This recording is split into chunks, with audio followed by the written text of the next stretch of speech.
बार फिर से स्वागत है आप सभी का हमारे YouTube चैनल पर। आज हम बात कर रहे हैं उस बादशाह के बारे में जिसने भारत के अधिकांश हिस्से पर लगभग 50 वर्षों तक राज्य किया। हम बात कर रहे हैं बादशाह अकबर के बारे में।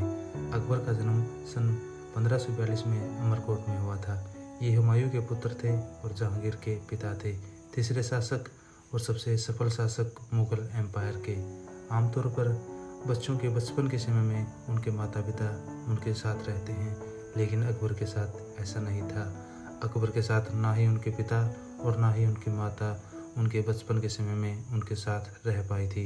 इसका कारण यह हुआ कि बचपन से ही बादशाह अकबर को अनेकों परेशानियों का सामना करना पड़ा, लेकिन उन्होंने इस चीज़ का असर अपने ऊपर हावी नहीं होने दिया।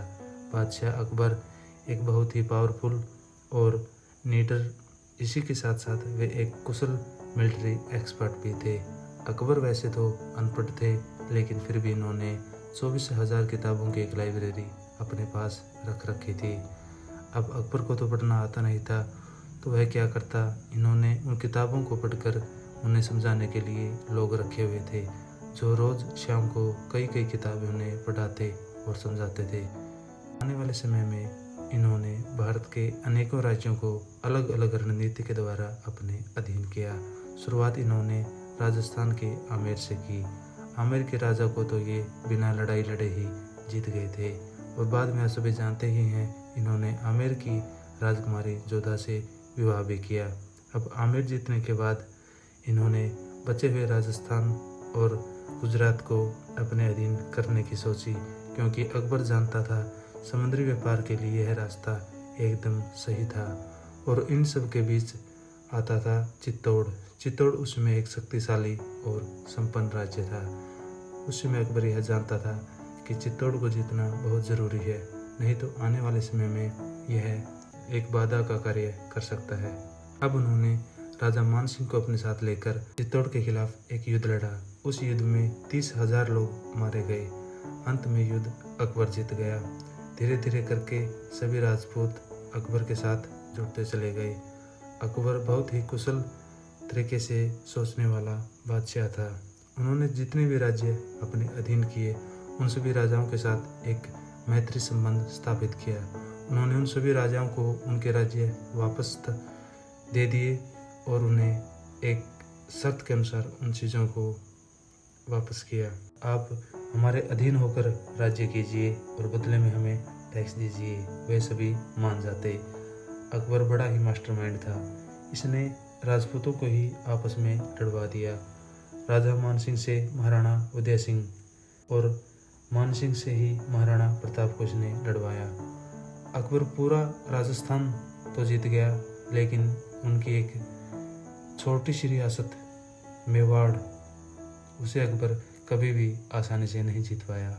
कारण था महाराणा प्रताप। अकबर ने नॉर्थ वेस्ट इंडिया को बहुत ही ताकतवर बनाया, जो अब कश्मीर, काबुल, कंधार और बलूचिस्तान का इलाका है, क्योंकि अकबर जानता था जब भी भारत पर आक्रमण होगा सेंट्रल एशिया से होगा।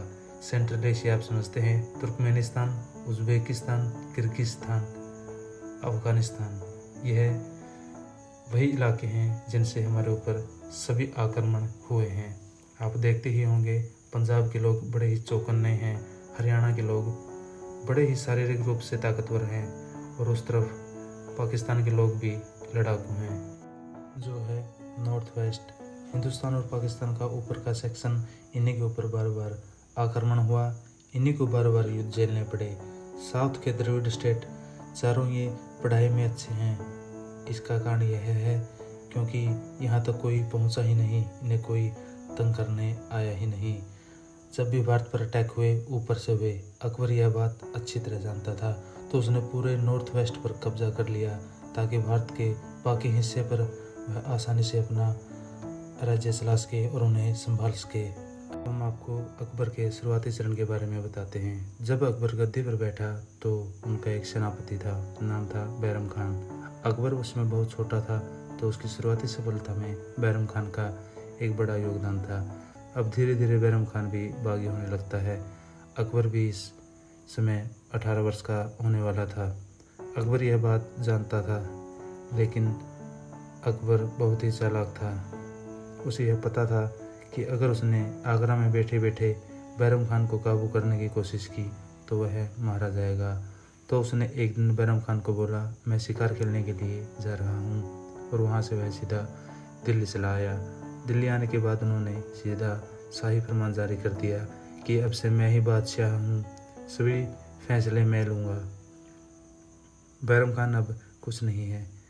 यह फरमान जारी होते ही बैरम खान ने सरेंडर कर दिया और अकबर ने उसे तीर्थ यात्रा पर भेज दिया।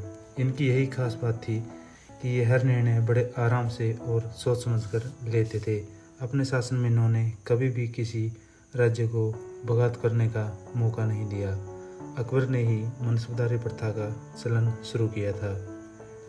वह बड़ा ही समझदार बादशाह था।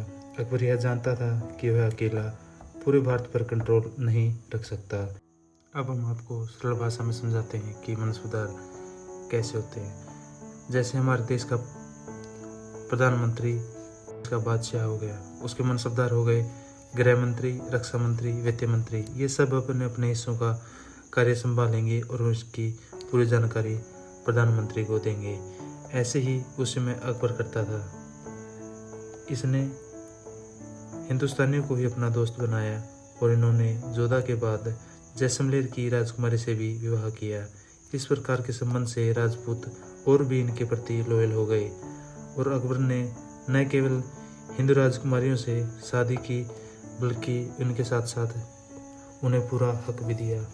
बादशाह ने अपने महल में हिंदू मंदिर तक बनवाए।